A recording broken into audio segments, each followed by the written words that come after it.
ഒരു പ്രത്യേക സാഹചര്യത്തിൽ എനിക്ക് തിരിച്ച് അല്ലൈനിലോട്ട് പോരേണ്ടി വന്നു കേട്ടോ. എല്ലാം വളരെ പെട്ടെന്നായിരുന്നു. അപ്പോൾ ഈദിൻ്റെ 2 ഡേയ്സ് ബിഫോറാണ് ഞാൻ റീച്ച് ആവണേ. വീഡിയോ എടുത്ത് വെച്ചിട്ട് കുറേ ദിവസമായി, പക്ഷേ ഇപ്പോഴാട്ടോ പോസ്റ്റ് ചെയ്യാൻ പറ്റണേ. അപ്പോൾ ഈദായതുകൊണ്ട് തന്നെ ജിമ്മിന് നമ്മൾ ഓൾറെഡി 3 ഡേയ്സ് അവധി കൊടുത്തിട്ടുണ്ടായിരുന്നു. അപ്പോൾ ഞാനും അർഫയും സ്റ്റിറും പിന്നെ ഞങ്ങളുടെ കുറച്ച് ഫ്രണ്ട്സ് എല്ലാവരും കൂടെ ദുബായിലൊരു സ്റ്റേക്കേഷൻ പ്ലാൻ ചെയ്തു.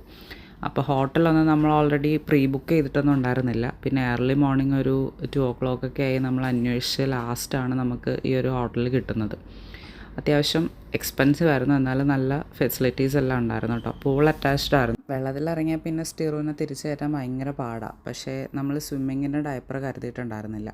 പിന്നെ അവിടുത്തെ സ്റ്റാഫ് വന്നിട്ട് സ്വിമ്മിങ് ഡയപ്പർ ഇല്ലാതെ ഇറങ്ങാൻ പറ്റില്ല എന്ന് പറഞ്ഞിട്ടാണ് നമ്മൾ ലാസ്റ്റ് തിരിച്ച് കയറുന്നത് കേട്ടോ.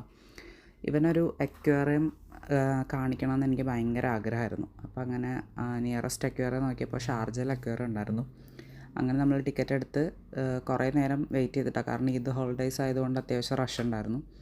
അങ്ങനെ കയറി, പക്ഷേ ചെറുക്ക ഫുള്ള് കരച്ചിലായിരുന്നു കേട്ടോ. അവൻ ഉറക്കം വന്നിരിക്കാൻ ടൈമായിരുന്നു. അവനതൊന്നും എൻജോയ് ചെയ്യാൻ പറ്റില്ല. നമ്മൾ പിന്നെ പെട്ടെന്ന് കയറി ജസ്റ്റ് കുറച്ചൊക്കെ കാണിച്ചിട്ട് അവിടെ നിന്ന് ഇറങ്ങി, കാറിൽ കയറിയപ്പോഴാൾ ഉറങ്ങി.